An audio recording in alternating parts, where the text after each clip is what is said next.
స్పాట్కి చేరుకున్న ఎమ్మెల్యే అరికెపూడి గాంధీ మీడియాతో మాట్లాడిన మాటల్ని చూసాము. చర్యలు తీసుకుంటామని అంటున్నారు. కానీ 7 అంతస్తులు కడుతూ ఉంటే చూస్తున్న అధికారుల గురించి ఏమని చెప్పి ప్రశ్నించాలి. సహజంగా చుట్టుపక్కల కమ్యూనిటీలో అంతా 5 స్టోరీడ్ బిల్డింగ్స్ ఉన్నాయి. కింద వాటికి స్థలం కూడా ఆ స్థాయిలోనే ఉంది. సెట్ బ్యాక్స్ ఉంటాయి. కానీ కేవలం 50 గజాల స్థలంలో 7 అంతస్తులు కడుతూ ఉంటే అధికారులు మొద్దు నిద్రపోతున్నట్ట. ఒకవేళ నిజంగా అధికారులు చూసి పైరవీలు చేసుకోవడం కారణంగా ఆగిపోయారా? చుట్టుపక్కల ఉన్న సూపర్వైజర్ వచ్చి మేము కంప్లైంట్ చేశాం, వీడియోలు తీసాం, ఫోటోగ్రాఫ్స్ ఇచ్చామని చెప్పి ఇప్పుడు ఎమ్మెల్యే ముందే ఆయన చూపిస్తున్నారు. అయినా సరే అధికారులు చర్యలు తీసుకోలేదంటే ఎందుకు తాత్సారం చేసినట్టు, ఎందుకు నిర్లక్ష్యంగా వ్యవహరించినట్టు? ఇందులో ఏం మోడస్ ఆపరండి ఉంది? అధికారులు అలా చెయ్యబట్టే కదా ఇవాళ 2 చనిపోవాల్సిన పరిస్థితి వచ్చింది. అలాగే చుట్టుపక్కల బిల్డింగ్స్ అన్నీ కూడా దెబ్బతిన్నాయి. మరో ప్రతినిధి శ్రవణ్ కూడా ప్రస్తుతం సంఘటనా స్థలం దగ్గర ఉన్నారు. మరింత సమాచారం అందించేందుకు శ్రవణ్, మీ దగ్గర ఏం ఇన్ఫర్మేషన్ ఉంది? ఇప్పుడు ఈ బిల్డింగ్ కూలిపోయిన తర్వాత 2 ప్రాణాలు కోల్పోయిన తర్వాత అధికార యంత్రాంగం కానీ లేదా రాజకీయ నాయకులు కానీ తప్పు జరిగింది, చర్యలు తీసుకుంటామని ఇప్పుడు చెప్తున్నారు. వాస్తవానికి గ్రేటర్ హైదరాబాద్ పరిధిలో కావచ్చు, సైబరాబాద్ పరిధిలో కావచ్చు, మల్కాజిగిరి పరిధిలో కావచ్చు, on an average per day 100కి పైగా రిక్వెస్ట్లు వస్తాయి. మేము బిల్డింగ్ కట్టుకుంటాము, మాకు అనుమతి ఇవ్వాలి అని. ఆ బిల్డింగ్ పూర్తి స్థాయిలో రూల్స్కి అనుగుణంగా ఉందా లేదా, ఎన్ని గజాలు ఉందనేది. ఫర్ ఎగ్జాంపుల్ 150 గజాలు ఉంటే G+2 మాత్రమే పర్మిషన్ వస్తుంది. అంతకన్నా ఒక్క ఫ్లోర్ కూడా అధికంగా కట్టేందుకు వీలు లేదు. కానీ ఒక నాలా దగ్గర ఉన్నటువంటి ప్లేస్లో దాదాపుగా 50 నుంచి 60 గజాలు మాత్రమే ఉంది. 7 ఫ్లోర్లు నిర్మించారు అంటే ఖచ్చితంగా టౌన్ ప్లానింగ్కి సంబంధించిన అధికారుల నిర్లక్ష్యం ఉంది.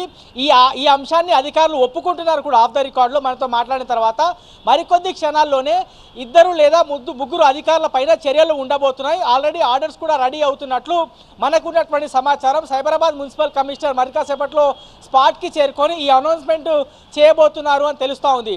ఆ బిల్డింగే కాకుండా పక్కన ఉన్నటువంటి బిల్డింగ్ కూడా ఎఫెక్ట్ చేసే విధంగా ఆ కన్స్ట్రక్షన్ జరిగింది. ఇంత నాణ్యత లోపంతో కన్స్ట్రక్షన్ జరుగుతుంది. ఇల్లీగల్గా ఇంత పెద్ద మొత్తంలో ఫ్లోర్స్ లేపడుతున్నప్పుడు ఖచ్చితంగా అధికారులకు ఇన్ఫర్మేషన్ ఉంటుంది. ఎందుకంటే ఫర్ ఎగ్జాంపుల్ ఎక్కడైనా ఓ చిన్న గోడ నిర్మించిన అధికారులకు సంబంధించి కింది స్థాయి అధికారులు వస్తారు, సెక్షన్ ఆఫీసర్ కానీ లేదా చైన్ మ్యాన్ కానీ వస్తుంటారు. దానికి సంబంధించిన ఇన్ఫర్మేషన్ ఖచ్చితంగా వాళ్ళకి ఉంటుంది. వాళ్ళు వెళ్ళి ఇది సెటిల్ చేసుకోవాలి అని అనేక సందర్భాలు ఉన్నాయి. గతంలో ఈ అంశాలు ఉన్నతాధికారుల దృష్టికి ఫిర్యాదు రూపంలో వెళ్ళాయి. రీసెంట్గా కూడా మనం చూసాం, గ్రేటర్ హైదరాబాద్ మున్సిపల్ కార్పొరేషన్ పరిధిలో ఒక మహిళ ఏకంగా సూసైడ్ చేసుకునేటువంటి పరిస్థితి ఉంది. అధికారుల మీద చేయి చేసుకునేటువంటి సిచ్యువేషన్ వరకే వచ్చాయి. ఎందుకు అంటే ఇల్లీగల్గా బిల్డింగ్ కడుతున్నారు, మా పక్కన ఉన్నటువంటి మా బిల్డింగ్కి ఎఫెక్ట్ అవుతుంది, చర్యలు తీసుకోని ఎన్నిసార్లని రిక్వెస్ట్ చేసినా పట్టించుకోలేదు. కాబట్టి మేము ఇప్పుడు ఈ స్థాయికి దిగజారాము, ఈ అధికారుల మీద చేయి లేబడాల్సినటువంటి సిచ్యువేషన్ ఉత్పన్నమైన, మేము సూసైడ్ చేసుకోవాల్సినటువంటి సిచ్యువేషన్స్ వచ్చాయనేది మహిళలు కానీ అక్కడ స్థానికులు కానీ చెప్పేటువంటి ప్రయత్నం చేశారు. సో ఇంత ఇబ్బందికర పరిస్థితుల్లో హైదరాబాద్ లాంటి విశ్వనగరంలో అన్నీ బాగానే ఉన్నాయని చెప్పేటువంటి ప్రయత్నం చేసినప్పుడు బ్యాక్డ్రాప్లో ఇట్లాంటి ఘటనలు జరిగిన తర్వాతనే లోపాలని సరే మేము గుర్తిస్తున్నాము, జరిగాయి, జరగకుండా చూస్తామనేది రెగ్యులర్ మాటలు. ప్రతి ఘటన జరిగిన తర్వాత మళ్ళీ జరగకుండా చూస్తామనేటువంటి మాట ఎమ్మెల్యేల దగ్గర నుంచి కావచ్చు, మంత్రుల దగ్గర నుంచి కావచ్చు, అధికారుల దగ్గర నుంచి కావచ్చు, ప్రతిసారి మనం వింటూనే ఉన్నాం. సో ఈసారి ఇప్పుడైనా ఈ ఘటన జరిగిన తర్వాత 2 అమాయకులు ప్రాణాలు కోల్పోయిన తర్వాత ఆ బిల్డింగ్కి సంబంధించినటువంటి ఓనర్ పరారీలో ఉన్న తర్వాత కూడా ఇప్పుడైనా జాగ్రత్తలు తీసుకుంటారా, ఇల్లీగల్గా ఉన్నటువంటి బిల్డింగ్ల మీద ఎట్లాంటి యాక్షన్ ప్లాన్ రాబోయే రోజుల్లో ఉంటుందనేది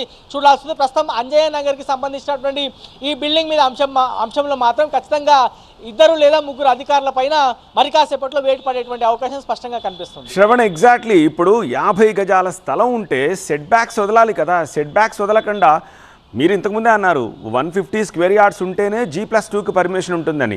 అంటే 50 గజాలంటే కేవలం గ్రౌండ్ ఫ్లోర్ మాత్రమే కట్టుకోవాలి. అంటే ఒక చిన్న రూమ్ తోటి ఇల్లు మాత్రమే కట్టాలి, +1 కూడా వేయడానికి లేదు. అలాంటి చోట సెట్ బ్యాక్స్కి స్పేస్ ఎక్కడది, పార్కింగ్కి స్పేస్ ఎక్కడది, ఫైర్ ఫైటింగ్ చేయడానికి స్పేస్ ఎక్కడది? ఇవన్నీ లేకుండా 7 అంతస్తులు ఓవర్ నైట్లో కట్టరు కదా.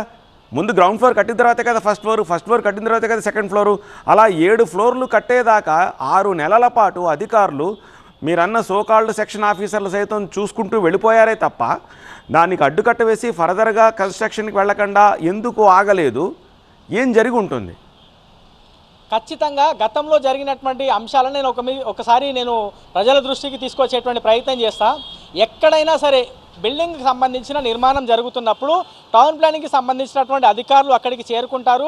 పర్మిషన్ అంటే ఎంత పర్మిషన్ తీసుకున్నారు, ఎంత నిర్మించారు అనేది ప్రధానంగా చూస్తారు. దాంతోపాటు సెట్ బ్యాక్స్కి సంబంధించి ఏ ఇంటికి సంబంధించిన నిర్మాణం జరిగినా ఆ పర్మిషన్ మాత్రం మున్సిపల్ అధికారుల దగ్గర నుంచి తీసుకోవాల్సిందే. ఆ కన్స్ట్రక్షన్ పూర్తయిన తర్వాత దానికి ఓసీ అని ఉంటుంది, అంటే ఆక్యుపెన్సీ సర్టిఫికేట్. నేను ఏ విధంగా పర్మిషన్ తీసుకున్నానో ఆ విధంగానే నేను బిల్డింగ్ నిర్మించాను లేదా ఇల్లు నిర్మించాను అని అధికారులకు మనం ధృవీకరించినట్టు ఆ సర్టిఫికేట్ ఇస్తే ఆక్యుపెన్సీ సర్టిఫికేట్ అంటారు దాన్ని. సో ఆక్యుపెన్సీ సర్టిఫికేట్ చాలా వరకు గ్రౌండ్ లెవెల్లో డబ్బులు తీసుకొని ఆ ఆక్యుపెన్సీ సర్టిఫికేట్లు ఇస్తున్నటువంటి సందర్భాలు కోకొల్లలు ఉన్నాయి. గ్రేటర్ హైదరాబాద్ వ్యాప్తంగా లేదా సైబరాబాద్, మల్కాజిగిరి కొత్తగా ఏర్పడినటువంటి కార్పొరేషన్ పరిధిలో కూడా ప్రతిరోజు 100కి పైగా కొత్తగా నిర్మిస్తాము మేము అని అప్లికేషన్స్ వస్తున్నాయి. దానిపైన ఎంత మేర వెరిఫై చేస్తున్నారు? ఇప్పుడు ప్రస్తుతం షేలింగపల్లి జోన్కి సంబంధించి పూర్తి స్థాయిలో ఇక్కడ శ్యామ్ అనేటువంటి జోనల్ ఆఫీసర్ ఉన్న టౌన్ ప్లానింగ్కి సంబంధించి ఆయన ఆధ్వర్యంలోనే మొత్తం టౌన్ ప్లానింగ్కి సంబంధించినటువంటి అధికార యంత్రాంగం పనిచేస్తూ ఉంటుంది.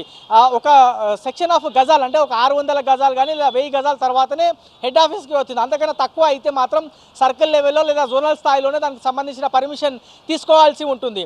సో 50 గజాలలో మాత్రం కేవలం ఒక కింద మాత్రమే గ్రౌండ్ ఫ్లోర్లో ఒక రూమ్ మాత్రమే నిర్మించుకోవడానికి అవకాశం ఉంటుంది. లేదా ఒక ఫ్యామిలీ ఉండాలి అంటే చిన్న స్థాయిలో ఒక 20 గజాల్లో ఒక బెడ్రూమ్ కానీ ఇంకో 20 గజాల్లో ఒక హాల్ కానీ లేదా వాష్రూమ్, లాట్రిన్ కానీ నిర్మించుకోవడానికి అవకాశం ఉంటుంది. ఈ చోటలు ఇంకా ఎక్కువ అయితే మహా అయితే ఒక 1 ఫ్లోర్ వరకు నిర్మించుకుంటారు. అంటే అధికారులను మేనేజ్ చేసేటువంటి పరిస్థితి నేను చెప్పేటువంటి ప్రయత్నం చేస్తున్నా. కానీ ఇక్కడ G+7 ఫ్లోర్స్ నిర్మించారు అంటే ఖచ్చితంగా 100కి 100% అధికారులకి సమాచారం లేకుండా ఈ బిల్డింగ్ నిర్మాణం జరగలేదు అనేది అధికారులతో ఆఫ్ ద రికార్డులో నేను మాట్లాడిన తర్వాత వాళ్ళు చెప్పినటువంటి క్లారిటీని బేస్ చేసుకొని అంశాన్ని చెప్పేటువంటి ప్రయత్నం చేస్తున్నా.